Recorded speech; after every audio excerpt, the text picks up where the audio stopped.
Call this meeting to order. Let the minutes show this Carroll County Fiscal regular meeting, September 23rd, 2025, 9 a.m. This time we'll stand and do the pledge of Allegiance to the flag of the United States of America, and to the republic for which it stands, one nation, under God, indivisible, with liberty and justice for all. Our dear Heavenly Father, again, we're just so thankful, Lord, that we have the freedoms in this country, Lord, that have been fought for over the years, 250 years, that we can meet like this and talk about issues within our community. And so we pray that you can grant us wisdom over the course of these conversations and discussions that we have and the decisions that have to be made. Be with those, Lord, that protect us, both here at home with our EMS and law enforcement, firefighters, and those who are scattered around the globe that protect us in these tumultuous times, Lord. Just hope and pray that you be with all of them, be with those that are ill and that you're healing in, and just thankful for our freedom. These things we ask in Jesus Christ. Amen.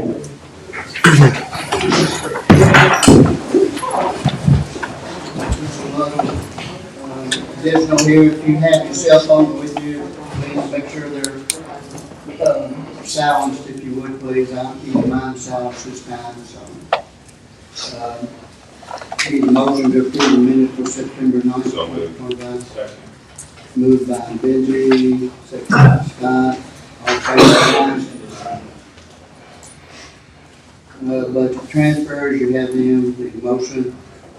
Motion by Scott, second by Clay. All in favor, say aye. Invoice approval, motion. Motion to approve. Motion by Scott, second by Clay. All in favor, say aye. All right, you have in your packet this time was the acceptance of the bid for the truck loader.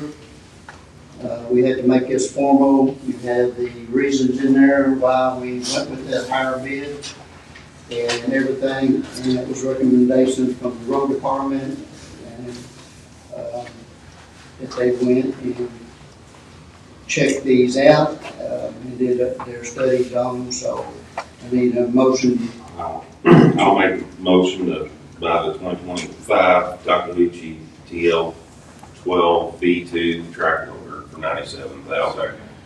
Okay, motion by Benji, second by Scotty. All in favor, say aye. All opposed?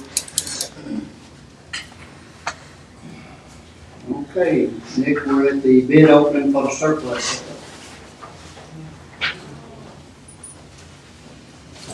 See, did you all approve these? I haven't. All right, got several. We'll start with this one. This is for the Suburban.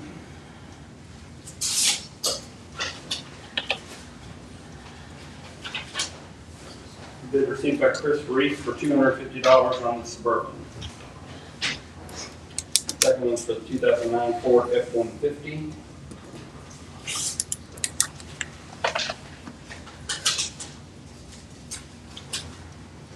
Bid by Tony Hehe for $5.05. And we're also for the Ford pickup. That means we only have one F-150. Chris Reese bid $110. Okay. Ford 6610 tractor.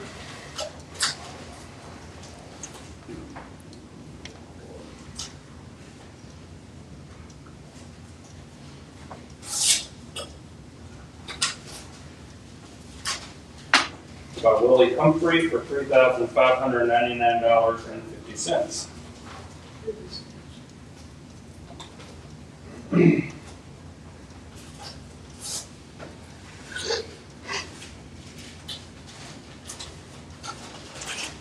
For the several bids on one sheet, Ford 6610 tractor.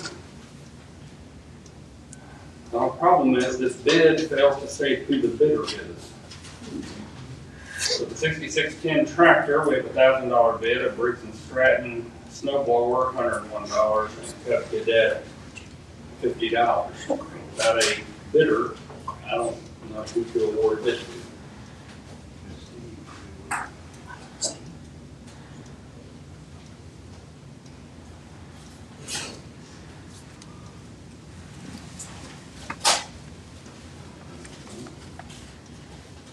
For the blue roller duffel bags by Tony Heaton, $2.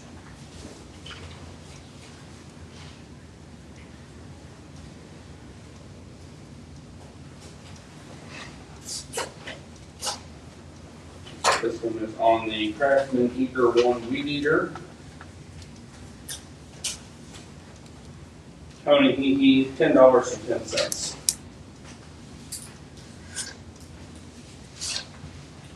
Truck vault storage. Tony Heaton, $10.10.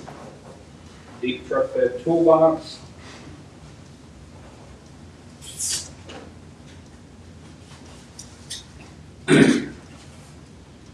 Tony Heaton, $1.01. Standard truck bed toolbox.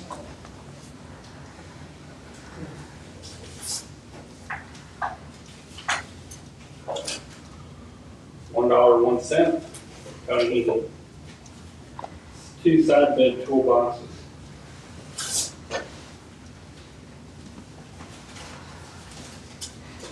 Tony Heaton, $1.01.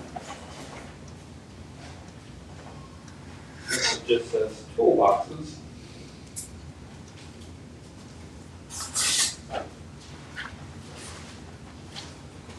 Designated items number 29 for the truck vault storage container, $5. Item number 30, the deep truck bed toolbox, $5. Item 31, the standard truck bed toolbox, $5. And item 32, 2 side bed toolboxes, $5. Bidder William Humphrey. The side truck toolboxes.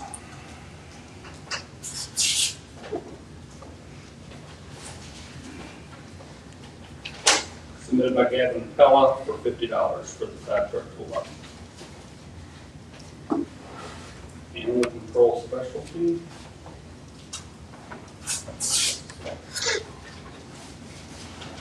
Bid made by William Humphrey for item number 5, the 5-drawer filing cabinet, $5. Item number 6, the 5-drawer filing cabinet, $10.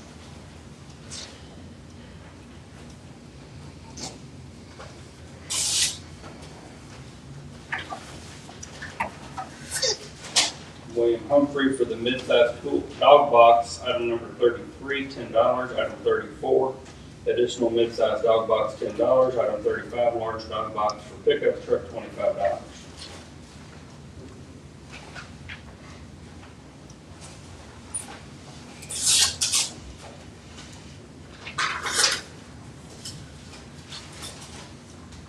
For the white Suburban by Rick Burge, $100. And for the big Briggs & Stratton snow blower,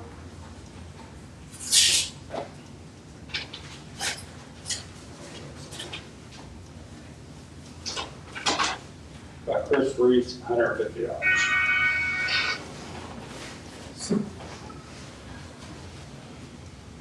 I believe you need a vote to accept all the highest bids on these items. Good news is the one that was not did not have an identifier, I believe was potentially outbid. Make a motion to accept the highest bid submitted. Second. Motion by Scott to accept the highest bid, second by Clay. All in favor, say aye. Opposed? Judge, I recommend you also take a motion and vote on the items for which bids were not submitted to dispose of those items. Okay. Need a motion to dispose of items that wasn't bid on. Motion by Clay, second by Scott. All in favor, say aye. Opposed? Just to some of the others on the agenda is a work session scheduled with Carroll, fiscal court in the 3CBC. It says for September the 30th at 9 a.m. Excuse me. Here in the courtroom. It'll be posted, so they requested to meet with us. So it will be September 30th, 9 a.m. Discussion on Camp Casop. I don't have much to bring up about Camp Casop. At this point, there is some controversy that has been brought to our attention. I had that in my previous comments, but one is it was brought to us about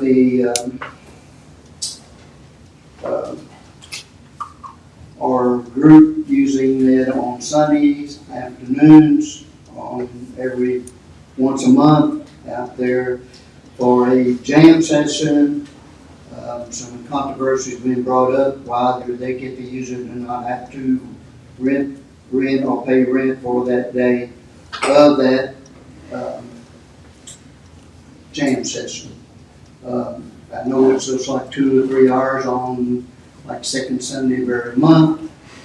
I'd like to have the fiscal court's advice on this a little bit. So if y'all could give me some information on it, but it has come to my attention by some people that travels out to and works out to, or work and walk out to the Casop. So, what's the fiscal court's concerns, or what would you all like me to follow up on? I have to be careful here because I'm part of that group. I play a couple times a year with them over every time. I mean, I don't know, it's that kind of that dividing line between what would be considered an individual event versus a public event. We certainly wouldn't if it was, let me finish. I mean, whether it was Scouts or some other community organization, likely we wouldn't charge them. But if it's a wedding reception or something that, we're class reunion even. So I guess I need to think about it a little bit, but Okay. I hate to, things that people are trying to do things in the community to improve quality of life and stuff. I hate to put a damper on that because suddenly then you have nothing going on. Because a community like that, organization like that can't afford to pay the rent. Let me say one thing is that when this originally started, it was started to use pavilion out there as this group. And then as the weather got colder, they asked to move inside. I didn't have a real big problem with that. Then I assumed that after it was weather warmed back up, they would be back underneath the pavilion. But I didn't follow up on that, and it doesn't, I really had no concerns of this, but there is public that has been showing up for this jam group on Sunday afternoons, what I've been told. I haven't been out there. I will say it few times that some people, especially my grandson once or twice, so many times was out there with this. But it was brought up to my attention. I would like for you all not to make a decision on this right now. I would like for you all to think about it and come back with me, maybe next court meeting, and give me your decision on how y'all feel. I know it was just brought up, and I just wanted to make sure y'all was aware of this. Okay? Where? Is that good? Yeah. All right. The other thing for Casop too is we're having some problems with certain things on the playground. And we are going to start looking at putting some signs up at the new playground and different things about skateboards and no pets on there and some other things. So I've worked with Rick some on this, and we've talked about that, getting that posted out there so we can try to maintain what we got, keep it as good as we can. To clean things up out there, and fixing to build a walkway from the playground to that, so. But I just wanted to bring that up about CASA. Does anybody else have any comments about CASA? I guess the only question would be, where we at with security? We talked about putting cameras and I know there's challenges getting reliable internet and some things out there which you had to have to move forward. So are we any closer than we were 2 years ago when we talked about this? No, not really. It's, the trees cause us a lot of problems out there. We're probably gonna have to get somebody else to look at some of this stuff and see which way we're gonna go with it.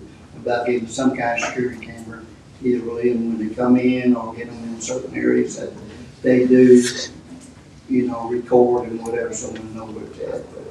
But we haven't done anything in the last 6 months or so, talked about that, really. So. All right, department head reports. I know first up is the Hope Center. Nancy, you got anything other You than have report? my report, but I just wanted to say that the Ben's barbecue, we felt like it did probably well. We made right at $600 there. So that brings our total since July 1st over $2,000. Okay, thanks.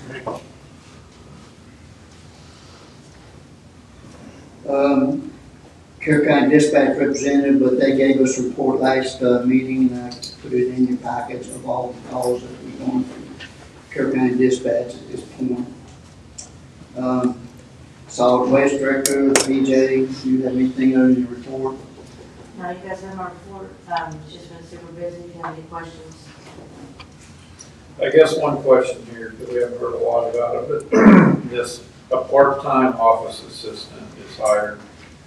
What exactly will that part-time office assistant be? Will they only be in the office? Will they be in the field? Will they be helping with code enforcement? We talked about making it kind of like a dual, you know, if there was something to be, even if it was going out to pick up roadside load. I mean, just a little bit of everything.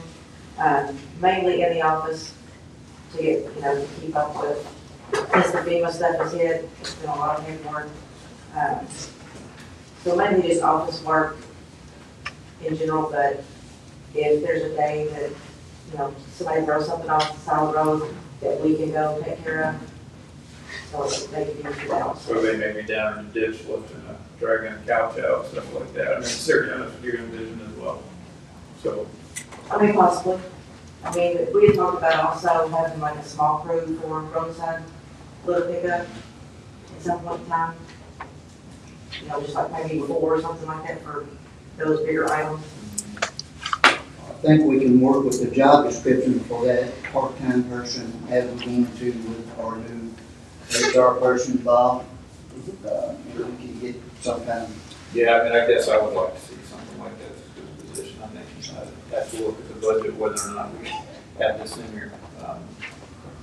But just, and not saying it's a bad idea, but just want to understand what their scope. I mean, I think about the city of Carroll where they've got multiple people in code enforcement. You know, we've had a lot on your plate, so code enforcement, you know, struggling to get off the ground, which was kind of expected, but, you know, it's just kind of want to understand. I will say that we, last Thursday, Friday, when was that, PJ, Thursday, when we met with FEMA, the rep here, and Mike was gone, but we did the, they took us out to Butler Park to it, campground, but we're on the downhill swing, getting all our stuff put in and getting everything like our roads and stuff like that for public assistance, what we have spent through the county and stuff. Individual assistance still working on, there's one appeal on that, and that's gonna be, I look February, that appeal will be taken care of. And the person will be honored on that. I just don't think the survey was done right. That's what I'm trying to get at, so anyway. And next, animal shelter director, Teresa, get your report. Yeah, Nothing different? Well, I guess you got on here again, so what about the floors? And I think we kind of reached a decision on that, so I don't know. Share anything on, I mean, Teresa, are you in the loop on what's going on? County judge. I didn't hear. I said the county judge has that information. Oh, We'll make sure you're aware of what's going on. Okay. Senior Center, We emailed you guys a copy of our October calendar, and nothing new to report.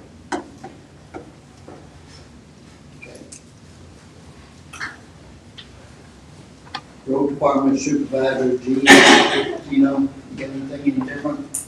Yes, Tom Harris Road is getting destroyed out there. Back trucks heavy dump all across it. There's several spots that's gonna have to be repaired. Okay. So- And, Yeah, I mean, this, Gino called me about, because it is frustrating. There's these, again, we've had these conversations, I know last meeting, these roads simply were not built for heavy truck traffic. You know, you certainly can't prevent people from trying to develop their property and, you know, cement trucks and tracks, all this and everything, but it is, I guess with kind of direct this to Nick, I assume there's really not a whole lot we can do, I don't know that.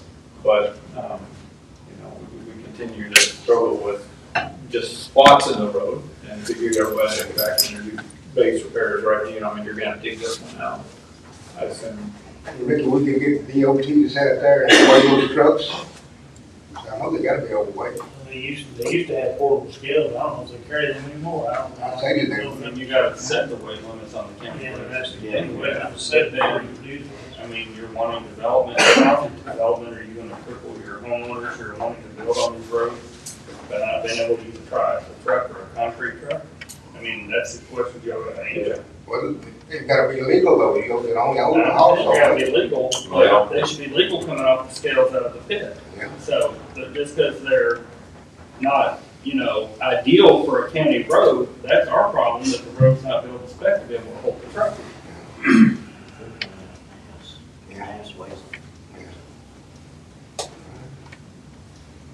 I mean, at the end of the day, I mean, Tom Harris Road, I mean, ultimately, the bulk of it needs to be repaved, but there's multiple places that need to be repaired. And it likely won't be the end. I mean, South Fork absolutely got wrecked due to trucks that ran, I don't know how many hundreds that ran up through there. The state spent a lot of money in base repairs, and just got done paving, and it looks good. And we'll see how long it lasts. And there's a few other places, you know, Blue Road's got a section that was damaged and same type of thing. Just repeated high frequency tracks, loads, and they may be, like you said, coming off the scales of legal weight, but still, these roads are not built for this type of punishment. Yeah, so. I guess I got a couple of questions here, because I appreciate the effort you guys made, the culverts there, the one that's replaced the Sharon Road. I think last year, the water undercut it and stuff, we had the spring rain, and you guys put head walls on that, so that was awesome. And you filled in the asphalt, where you replaced 2 culverts recently on Sharon Road. Are you guys gonna get Tuttle Lane to the culvert you replaced there, Gene? Yeah, as soon as they, start running some base out there. Okay, so did you have to go to Northern Kentucky to get the We've asphalt? done it before, we may have to. So is that, I mean, did this base come from Hinkle or? Okay, so they're kind of on. We got that when they paved up our work field. Oh, okay, so you grabbed some of that. Okay, all right, that helps. Yeah. Yeah, that's all I had. okay. Anything else, you know? That's it. Parks and Rec, we had a report from JP. Questions or anything for? Yeah, a couple things on here, and I had it in my, I might as well hit them now, I've got a list of questions. So, just to kind of get everybody else up to speed here, so JP and I talked a little bit about the small field, where there is. So Asbury is coming in to look, we talked about. Asbury's been here, and I'm just waiting on numbers. Okay. I don't know what the holdup is. We met them already in the summer. Huh? We met with them out there early in the summer on that field. Yeah. Yeah, we've had the money budgeted for 2 years, and we've seen another shovel turn, so just kind of wanna, again, I think you said there's limited people in the space that actually do this work. Yeah, the thing is, it's not like what we're gonna do on Penn State is you can bid it out to everybody. but they're all going to subcontract the same group to do it, you know, 'cause like, we have people like with tennis courts, and the same with ball fields, you know, they come and they make a bid, but at the end of the day, they're subcontracting that out in Asbury. So we're just cutting out the middleman and all that. And I'm not gonna say they're the only game in town, but they're the best game in town, and they stay pretty busy. But not making excuses. It is like pulling teeth sometimes to get numbers and even get bills from them. So, what is this? This is Tuesday, so I guess it was Thursday. I think it was, yeah. So Friday, when I got into the dialysis, I went over there and I called Zach Horch, and I emailed Chad, the owner, said we got some numbers. I was hoping to get something by today. Yeah, just stay on that, I appreciate it. One other thing too, and then when I talked to JP, also talked to Brandy out there about the status of the county pool, and she was indicating there, man, I don't see she's out here, so. But there's may need a $50,000 upgrade to pumps and stuff.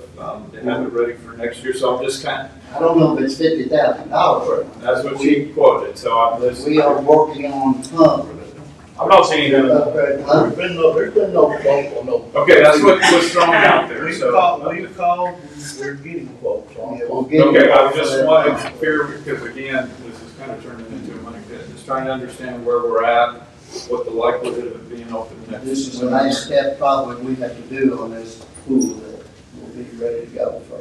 Okay, But there's no $50,000, nothing on Okay. that. so that got my attention, so. All right, thank you. The only thing I have, we're going to replace, we're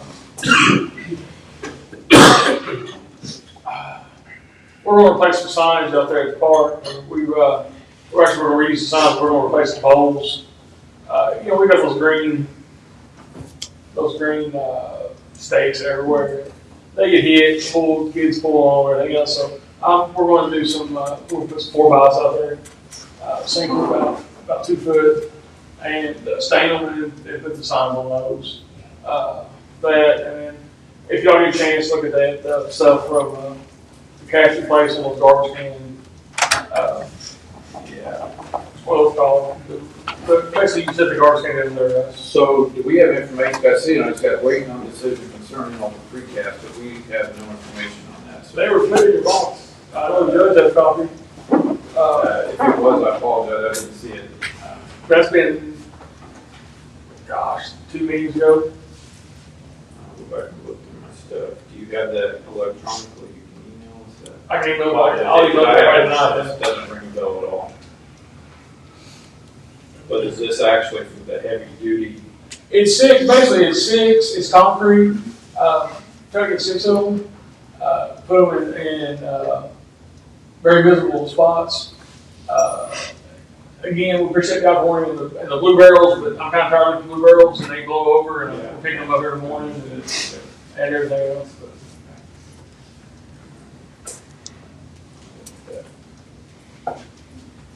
And while we're on Parks and Rec, the new signs out there dedicating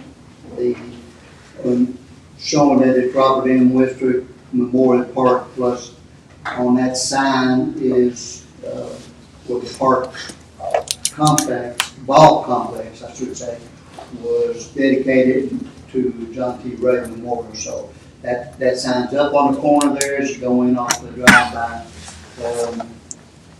Luton Oak, that drive there, you'll see it there on the corner of the parking lot there on the drive. So that sign has been installed, it's up, and it looks good. So.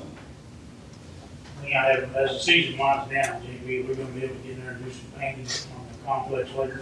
But in December, right now we're scheduled all the way out till December 2nd, last time. No other, whether or not we had 7, 8, whatever scheduled.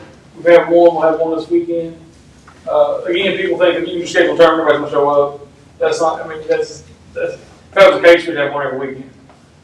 What happens is, in the past, people have come in and wanted the fields, wanted whatever. So okay, we agreed to X amount of weekends. that same group will come in and schedule tournaments an hour around us. Well, I mean, it's hard pressed, you're not gonna get too many people driving from Columbus, Ohio, from past Cincinnati to get here for tournament, unless they just never been here or what have you. So the group I'm over now is majority, we're gonna go early spring with them and these fall, winter tournaments. I'm not Carroll County kids off the fields in the summer. We did that, I guess that was 2 years ago, gave them 6 weekends, and it was just, you know, they're canceling, those groups are calling on Thursday and Friday saying we're canceling Saturday. Well, that doesn't seem good, you know, it's not pointless for us. So when they come calling this, I'm like, we're not interested. But I got a youth trip. Right now it's all softball, trying to get baseball work in there.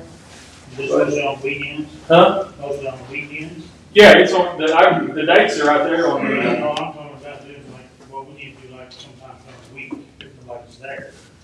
well, so with these teams, a lot of these teams will still play their rec ball stuff during the week. So, I mean, I'm definitely, When all that's over with, the rec should get one. oh yeah, we're done with rec, yeah. I'd like getting there during the week, not on weekends, because I know you're tired on weekends, but we need to do some carryovers and we don't want to get into.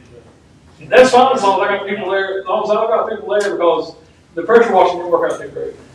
I mean, it was fine, but we were replacing some stuff that we probably shouldn't have, you know, and that's just because there's certain areas you could pressure wash, certain areas you couldn't, and we went in the loop on that, so that's my fault, I guess. But I mean, yeah, I also have no issue painting them. Okay. Anything else for JP? EMS and EMA Director Mike Ratliff. Other nothing to report. Just pretty much my report there. Of course, we've had issues with traffic and stuff on the back roads due to the interstate. So kind of dealing with that a little bit. Just really difficult trying to communicate with the state and see if I can do something on that side of things to help alleviate some of them issues. And then also storm sirens and things like that, trying to deal with that. I think you all know that.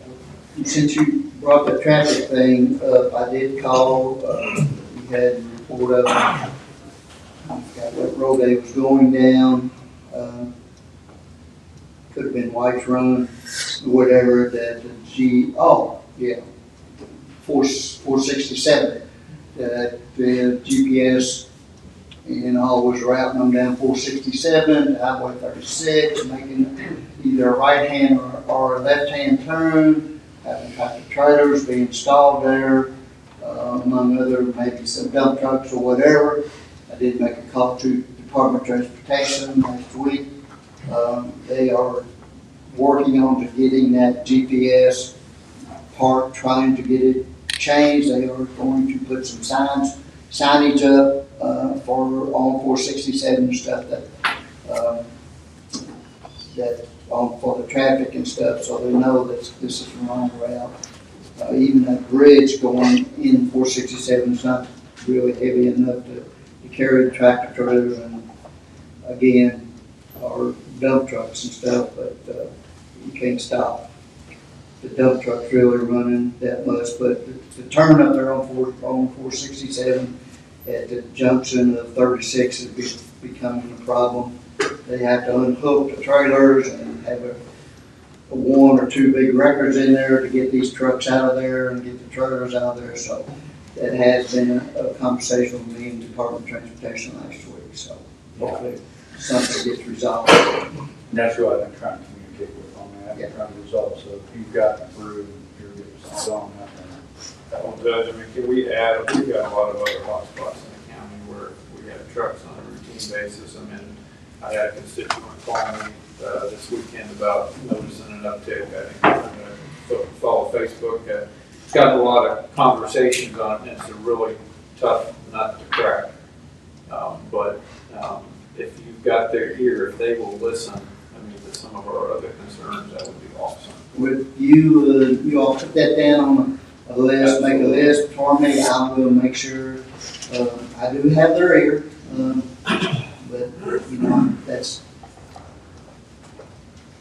I'll do what I can. Well, I'll that's say all we can that. ask. I can talk to them, and I do meet with them.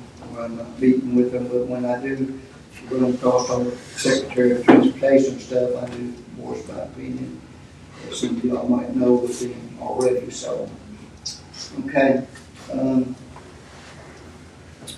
Department of Government Services, Matt. You have my report. I do want to highlight just a couple of the projects right now. One thing, Scott, I did meet with Jeff Freeman based off of your comments in the last meeting, so I met with him and his students. I talked to them about some of the projects that they're interested in. So I'll be meeting with them on a more regular basis, see what type of community development projects they want to do, what we can assist with, and then I also talked to them about potentially researching grants and funding to help them maybe put a little bit of extra money. They already have grant funding for this program, but if we can look at some extra funding to help really boost up that program and get the students more involved in those development projects, I think that'd be great. They will be going out to the park with us once we get that meeting set up to discuss what we want to keep and not keep at the county playgrounds. So the playgrounds have been ordered. Ryan Knoll is going to be meeting with JP, me, and Jeff, and a couple of his students so they can make it out there to kind of do an overview of the construction and installation process, and then what we want to keep or not keep for the existing playground equipment. Brownfield. So Brownfield, I do want to highlight this one again and ask everybody in here if you know of anybody who is either looking to sell their property or potentially in the next few years looking to sell property. This is a really good time for them to get a hold of us and talk to Terracon and have at least a phase 1 environmental study done.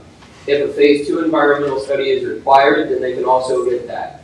These are usually pretty, they can be costly depending on the studies that are done, but right now we do have this grant to do free environmental study assessments for any properties in Carroll County. So please keep that in mind. If anybody knows anyone, please let me know, and I can reach out to them and talk to them about the process. Terracon and I are working to assess properties. Right now we've got about 10 that we've done phase 1 studies on. We're going to be doing some phase 2 on a couple of those properties. Right now, the Butler Mall is actually included in that assessment, the main part of Butler Mall, because the new team that has bought that really wants to put a lot of money and investment into that. That's part of their Marriott expansion. They want to make sure the environments are good. They want to make sure everything's safe for everybody here. So, Brownfield, please keep in mind that this is a good opportunity right now for people to put a little bit of ease on their mind, and if they are selling them if they are looking to sell their property at this point, anybody that buys it will most likely require that at least a phase 1 at this point. Because if the buyer does not have a phase 1, then they end up becoming responsible for anything. If they at least get a phase 1 and something comes up later, they're not fully responsible for it. So that's kind of where liability comes in for these buyers as well. Any questions on Brownfield before I move on? Because I know this has been a big one and there's a lot of moving parts with it. All right, thank you. So additionally, the Kentucky Department of Homeland Security, we've talked about this grant quite a bit. This is the radio grant. Last week I had a meeting with a gentleman from Scott County who has been very active within emergency management and also within the Department of Homeland Security and this grant. He gave me a lot of good information, working with him on getting an idea of what our best step would be. Based on the meeting with him, our best play for this radio grant and our emergency management plan or emergency communication plan is going to be doing a phased approach to this. So we're going to have to do this grant over probably 2 to 3 years, maybe a little bit longer. But what we do is we go in and we tell the Department of Homeland Security, we've got a phased approach to building out improving our emergency communications. And with that, we give them kind of breakdown of what we want to do each year, and we can come back to them each year for that additional phase. Right now, when we're looking at the radio grant, the most we're probably going to get is between $150,000 to $200,000 just for the radio grants. And the radios are pretty expensive, so we're going to have to probably do a 2-year phase on the radios. and then look at repeaters and additional items like that in maybe the third phase. That's where we're at on the radio grant. Real quickly on that, I did want to ask the judge, because one of the things on this, and Debbie's back, we talked about this quite a bit, understanding what the county's contribution to this entire project will be in terms of, has there been conversation, and I can see Brian's out there, and a few other folks are not on board, what the cost sharing is going to look like between individual entities, between the county, between the city, all those type of things, because some folks recall, I think Ryan, you were there back in April, we had generally committed to moving forward with this because the grant is reimbursable. And so just, I know Debbie needs help because this is not, a $50,000 project. Even on the low side, it's probably $500,000+ for the county, likely more. And for what I understand, Matt, and this would be something to check with this gentleman from Scott County, because I talked to another gentleman down there that had been on the board too, don't remember his name. I think he was from Woodford County. But the grant doesn't pay for gear that's hanging on towers. So repeaters, antennas, it just pays for handhelds and mobile. So according in Deputy Judge was in the meeting with me. I'll be very honest because I've talked to multiple different people now at this point in regards to this grant, and you hear something a little bit different each time about what it pays for. My understanding originally was that it was only for mobile radios. However, the gentleman that I spoke to said that there is a potential that if we go in and we say we want to do radios, this and this, but then we also need these things to make sure our radios are operating correctly, that there is a potential for us to get it. Now, Mike, he did say that, right? Yeah. So it's been a little weird. Not towers, but like the repeaters, we can go. The gear. Yeah. We're talking about doing it in stages, that's what he's talking about. So, right out 1 year. Yes. What you're gonna do the second year, third year, fourth year, whatever it may be. So that's what we've been looking at, trying to get together and do. Can I speak up on this just for a second, to kind of just give some expertise on this gentleman? So he approached me at the EM conference and was discussing this as one of the things that was discussed at the EM conference about this grant. And he said, hey, I'm here as an expert if anybody needs help. And so I approached him about it and said, hey, our county's getting ready to work on this.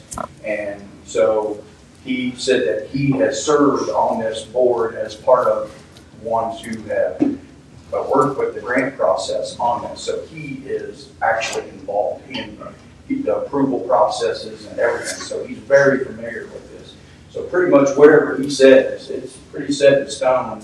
And he understands how this works. So if he's saying that we can do that, then it's pretty much. So I think that's the challenge because the other individual, same credentials. Yeah. He's been on the board. He's an expert, well respected in the industry, Southern Communications, and Link. So I think just proceed with caution. I'm making sure that I'm not sending him any of our like grant material because I don't want him to then have to like recuse himself or something. But I am going to be sending him questions as I build out our specific application. Then with that, I know housing was mentioned a little bit ago. I think Nick had talked about it. I do have two housing development groups. One is out of Indiana. The other is local in Kentucky. Both of them are very excited, I guess I'll say, for doing some development in Carroll County. So I'm working with both of them to put together proposals for sites that they would like, where I'm helping them try to find some general stuff. But there are at least two groups that are very interested in housing. I'm working with them to figure out what housing units they want to put in, what are the product and the price ranges. So I'm actively working with them. Only a couple more real quick. FEMA, I'm working with PJ and Mike on the FEMA public assistance.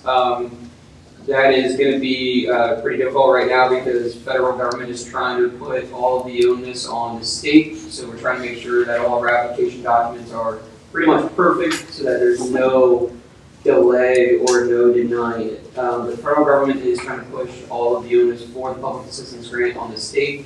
So it is becoming more difficult to get those public assistance funds. So PJ, Mike, and I are going to be pretty heavily into the FEMA weeds at this point to make sure that we're not denied.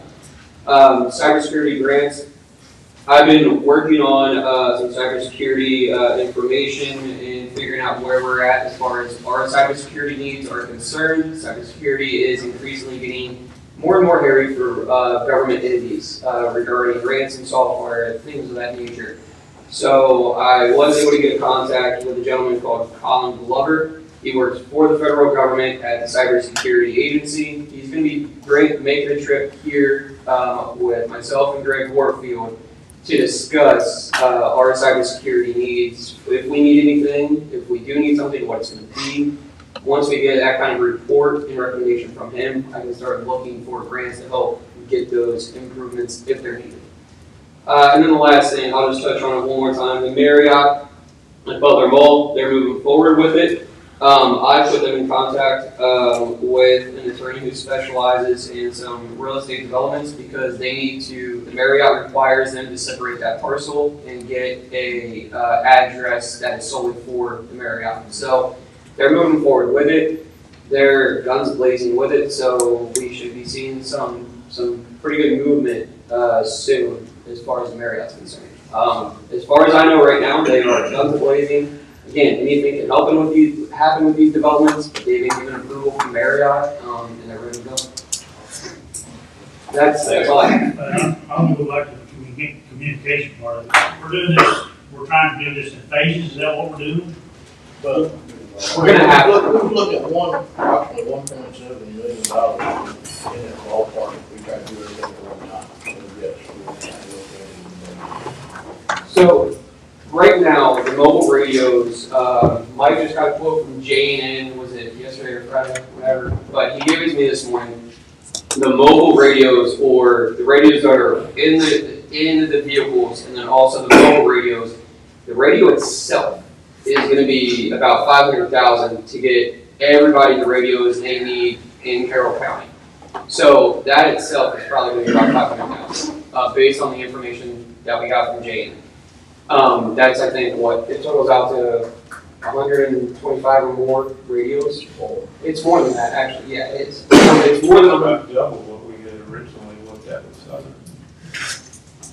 It's the same thing that's on your list and my list. Yeah, and the number was 200,000, so we need to compare numbers. But Okay. bottom line is, again, it's not a fixed cost project. We talked about that this morning, that we may have to come down on those, but that's what was originally on our list to look at in the beginning. To replace every radio with every fire truck, every sheriff's department, every city, gent, Carroll, the whole nine yards. So the most I was given out last year for this, when it came to just radios themselves, was $191,000 in Caldwell County. So the other issue is too, I don't know, I'd have to look or I'd have to reach out. I think there's less funding this year than there was last year, specifically for radios. So we also have to look into that they've got 120 counties that are going to be applying for something, or potentially 120 counties applying for something. They've only got a certain amount of money for all the state. So I would tell us that we've got to look and say conservatively we're probably going to be looking at 150 to 190 in just one round for radios. So if our radio improvement is going to be more than that, or significantly more, then we have to do it in phases. Okay. Thanks, Matt. Jailer, Daniel, you, other than the report, the pre-release? No, sir. Not yet. It's been ordered. Yes, I talked to him after our phone conversation. He said the remaining parts were like 6 weeks out still, I think. So, but everything's been ordered. And the lights, they're putting lights in the jail. Right. But they're putting lights where we don't need them. Good. Rick was there the other day with us, and he saw the problem that I have over there. Well, we got a meeting Monday, Debbie, is that what we're calling Monday? I also Might have to make a call to them. I mean, Rick saw what I needed, and they're doing everything opposite of what we need. All right. Maybe we need to get a message to them and get a meeting set up there. I sent Ryan an email this week. Okay, thanks.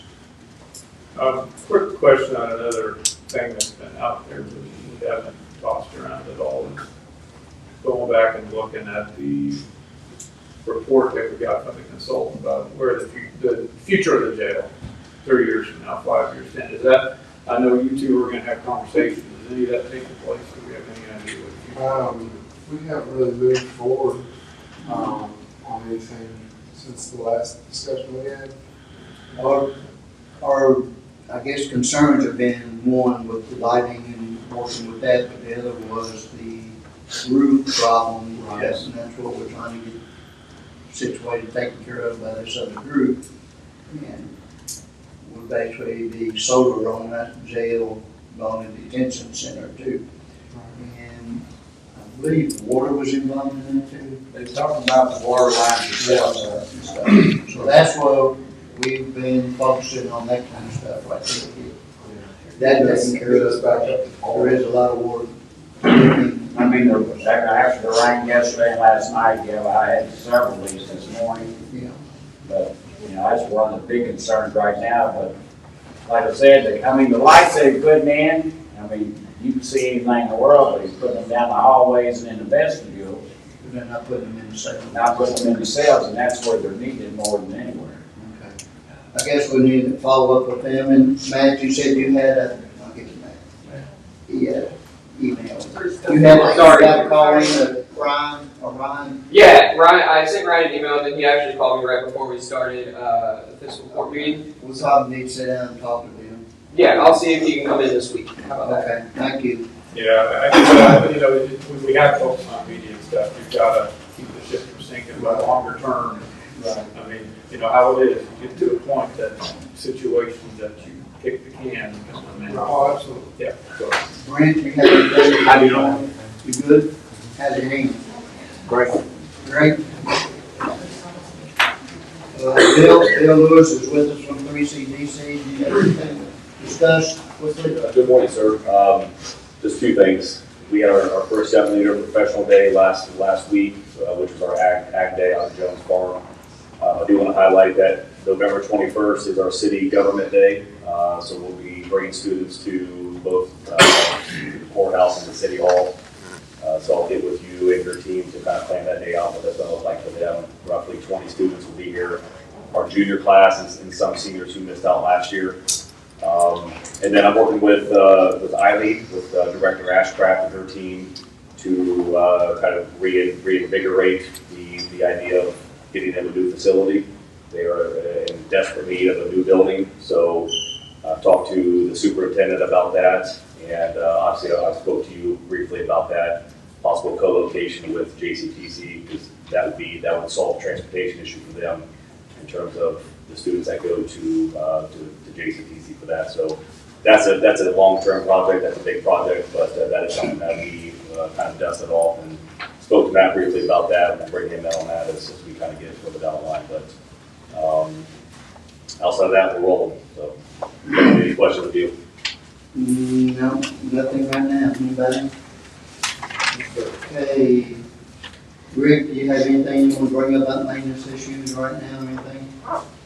We got a handful of them going, but we're moving forward, so. The only question I have, and I asked last time, because I noticed the sign was still on the door at the nature center, so is looking at that toilet and getting it functional, is that on a list somewhere? Or? It is on the list, it just hasn't been on it. Okay, I just want to make sure it was on the list. Sheriff, you got anything you want to bring up? No. Anything else? Happy birthday, right? Is your birthday today? Today's your birthday? Yeah. We know that, we just started out singing happy birthday. But I appreciate you. all right. Yeah. Judges' comments where we're at. I don't have a whole lot, but other than I've been in, like we talked about earlier, the Kentucky Transportation Cabinet. Been in contact with them on the roads and the signage and different things about the GPS stuff. I know one time it was running down White's Run. They've got that, I think, taken care of, but Also, we, submitted our paperwork for the road projects that we, did last year. I talked to our, Bobby Joe Lewis, which is over this. She said, asked me to submit the same thing we did, last year, other than the road that we ended up going to get a refund on, which is Lansdale Lane, that we didn't know we got that, so we went on, took care of it, but they're gonna reimburse the county on that. I do have a letter from the city of Worthville for a financial contribution request. They did not send anything, as we talked about, for the expenses or financial report, so I did touch base with them to send that, and then we'll make a decision on what we would do for the city of Worthville. I met with Civilcon Engineering Group last week on some road stuff. I think Gino and them took them out, looked at some roads, waiting reply back from them on some road repairs and different things. County playground equipment for the county park has been ordered, and they should start paving shortly here soon and doing work. I think it's milling and paving on Highland Avenue, so that should start. They have done sample work in Prestonville, geo study for the new bridge, but they have already started doing some work for that Kentucky River Bridge. The bridge for Lick Creek is in progress right now. Basically, that's all I have right now. Before I go to the master's comments, I know we have some guests here with Ruth. Do you all want to address the court now? Jeremy? That's okay, yes. Okay. I'll give them to you. There's some more copies if anybody wants our handouts. So this is state building code. I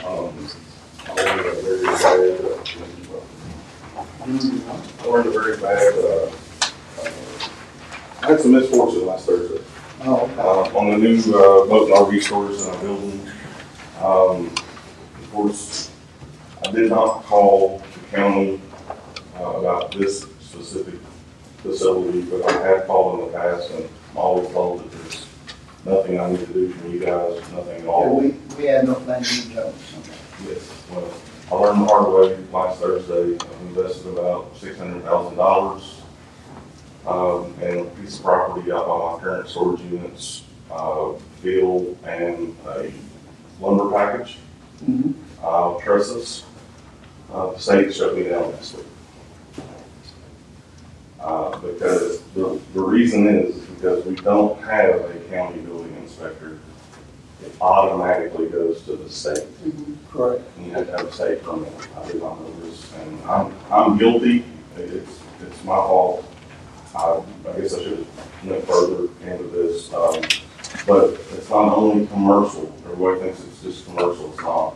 Joe here builds pole barns all over the county, and anything over, the way I understand it, anything over 100 square feet, and that would fall under the S2 here. So if the local authority has assumed no responsibility, then that would automatically, you would have to get a state permit to build a pole barn. What I'm asking, I'm going to go ahead. When you get the state permit, do they have certain guidelines or standards that you've got to go by to build it? Yes, so you gotta have engineered plans. Very stringent. You gotta have plans, you gotta have an engineer stamp on those plans. And an architectural standard. An architectural stamp, I'm sorry, an architectural stamp. So even for the typical pole barn that you're. It would cripple pole barn business completely. So that's what mine's a pole barn construction. Yeah. You know, So not to interrupt, when you built the storage, they didn't say anything about that? It just so happened, he was in town for a hospital job and for Hinkle contracting. Yeah. He drove by, of course, it's big, I saw it, it is what it is. Okay. I don't think there's gonna be anything we can do with it. What I'm asking you guys for is, can we go into some kind of agreement with the city building inspector to not only protect, I mean, we need to make sure that things are being built right in the county, first of all. And I think that the way Joe has it figured, and I look at the facility I'm building, it's strong, it's structurally great, whatever, but the state requirement says I have to have a 3-foot diameter, 5 foot deep. Every post has to sit in by a 1/2 inch rebar every 4 inches. I can't use 6x6 posts. I have to use 2x12 construction, 4 of them bolted together for every post, wherever post will be. Instead of a 2x12 header, I have to have LVL. So in my situation, we figured out what we're going to do, and if this makes any sense to anybody, I don't know. But so everything you do in the state of Kentucky has to have either a local building inspector, and if you don't, you have to go to the state level. Other than single family dwellings. If you live in it, you don't have to have it. It makes no sense. But Jeremy asked me to come because this is a problem that local businesses are having. And if you're encouraging economic development and you're bringing businesses in and you're encouraging them to expand, yet you're not giving them the expertise that they need in order to do it correctly. And there needs to be sort of a one-stop shop so that people don't call around asking what do I need to do and where I need to go. And at the same time, as he pointed out, there's got to be, if there's some local control, then you all can take care of some of this development and not have things that are out there. Also the delay. I have some clients that are waiting 3 weeks for the state to come up and make inspections. So they just have to stop. You know, materials, labor, everybody has to go home until they get up here to do some work. And I think that was a problem at some of the hospital project. That's been an issue there for Bedford's building. I mean, it's not just individual businesses, but trying to get some up for some of the governmental entities. I understand you all have an expense. The interlocal agreement is one option. Some counties do have interlocal agreements with other counties or with cities who use building inspectors. You can charge fees. I would note that the state charges for its application $1,280 to submit a building permit. Okay, so you know there's a way that it can be done cheaper probably, and you all can absorb costs. And I know we don't have zoning, right? No. But Owen County doesn't have zoning either, and they have a building inspector. And they have a county building inspector. Owen County does. They have a person who does the county building as a building inspector, whether it's on staff or they hire it. It's not an on-staff person. It's under contract, which is an option. And so one thing we thought that obviously it takes a lot of insight to look into these projects, and you can see that as you go across this grid, you can assume minimum responsibility, which means for renovations or additions. You don't have to go the full route, but you can go the full route and eliminate the state from being involved in these permits. So I think the consensus was that maybe you all form a committee or a task force.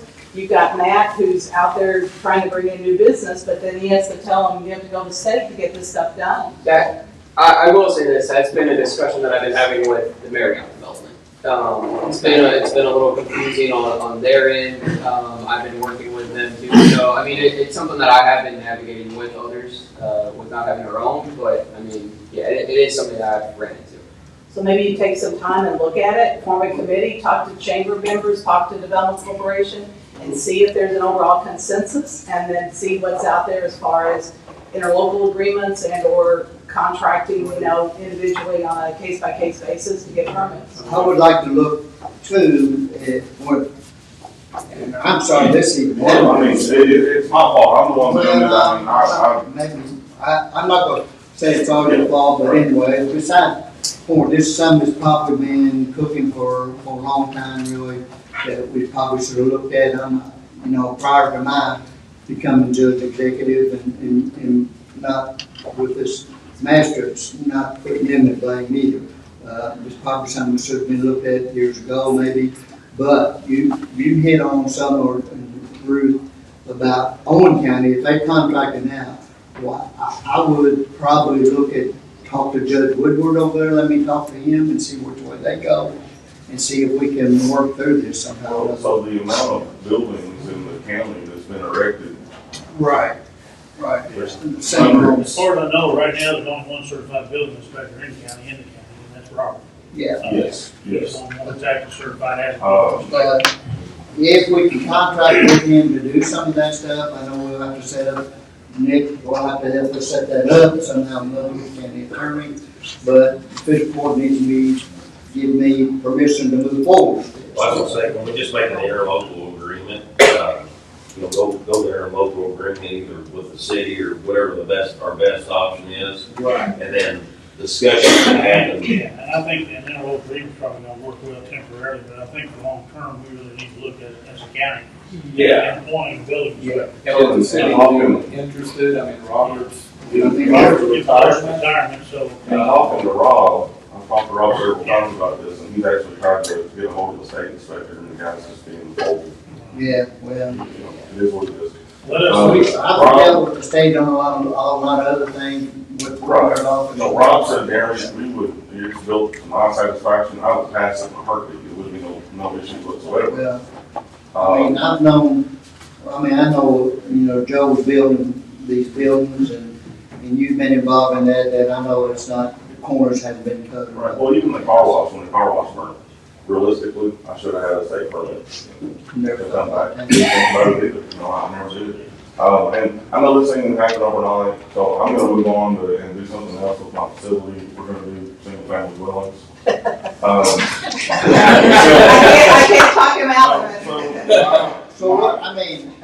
The budget in me says, why can't I put a single family dwelling in it, and that guy's gonna have a lot of RVs and but that's probably not, Nick probably won't hear that. But we're just gonna move on, it's gonna cost a lot more money, I think we need housing in the community anyway. I don't know, I promise you we'll work on that. I appreciate that, yeah. And this is for everybody, this is good for me. It's gonna be a benefit to the county. Yeah, please. We will try to move forward with that. I mean, just had been discussed a little bit when we were doing the code enforcement stuff, EJ and Nick were involved in that effort. We talked about at some point in time, when you're out there looking at a concern, PJ doesn't have the credentials to say, no, that has to be condemned, you have to have. So we did talk about, but we didn't pursue it because this program's still in its infancy. Right. And likely within an interlocal agreement with the city of Carrollton, to be used within, Yeah, go on and get that done. Retire. You guys should get that done this week. Every time I talk about government, I hear it, the answer is things move slow. Well, we don't have time, I can't leave the lumber open. No, I've got to get something done, so, if it were gonna be a couple of weeks or something, probably, but if it's gonna be several months, then I can't, we can't do that. I don't wanna not go with the city, but if Robert's fixing to retire or whatever, we don't wanna get him in the middle of something and we don't get that. So we'll check with him and then, I'll talk to Judge Woodward and see who they're using. And, Matt Dunaway from Oldham County would be, he's actually from Henry County. Matt Dunaway? Matt Dunaway. Is there building inspector? He's the Oldham County building inspector, he's also electrical inspector. Yeah, I know, that's the reason I said building, that's the reason I said building. I know he's electrical. Yeah, but he's a building inspector. Well, I've got Matt's number here, so maybe we'll check with Robert and the city and see which way we can go. So you'll have to have an ordinance, so it's not just. Yeah, we'll have to pass an ordinance. I believe that they were getting somebody else trained to take his I'm sure. position. They have to have Pay the card. Nathan. So, I don't know where that process is. It's a while out for he gets all this. It's a year. Those tests are not easy. Right, I know. But there are other people in the area, as Jeremy's point, that are certified and they could be contracted with, so you wouldn't, you could try. That's a lot of, could be a lot of revenue for the county.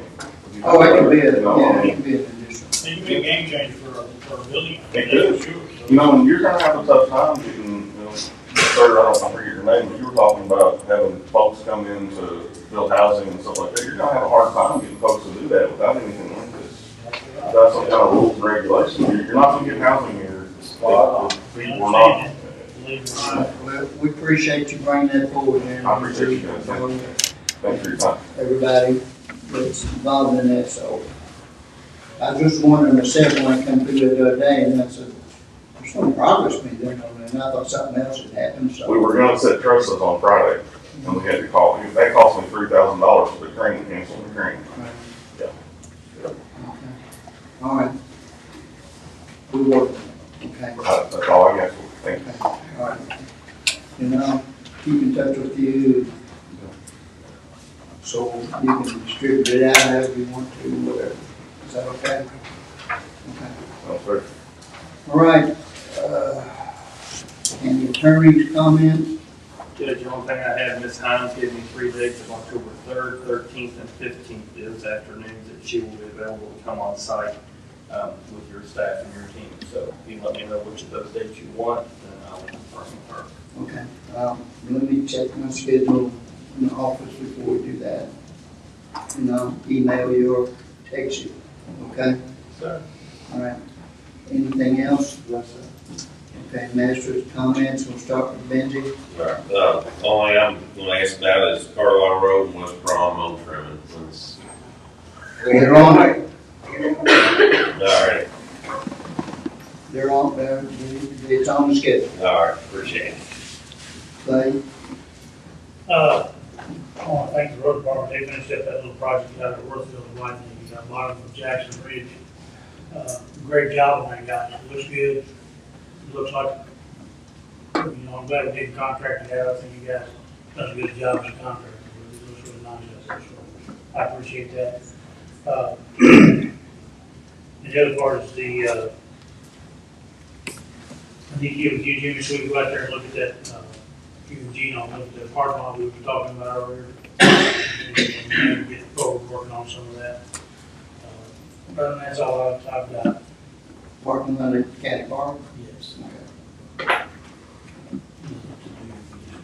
You can see what the cost is on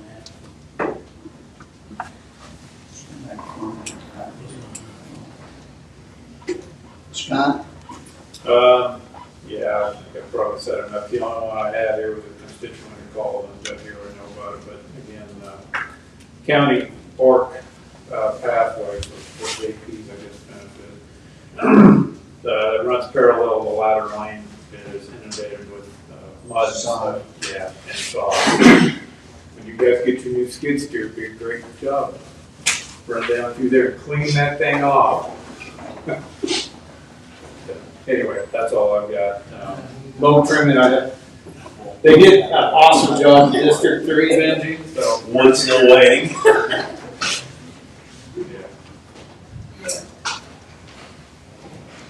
I know this has been a long meeting, but I do need to go in executive session for a minute to discuss some, litigation. So if you all would make a motion to go in executive session. Motion by Clay, second by Benji, all in favor, say aye.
All right, need a motion to come out of executive session? And I was like, really? Motion by Clay, second, Scott, sorry.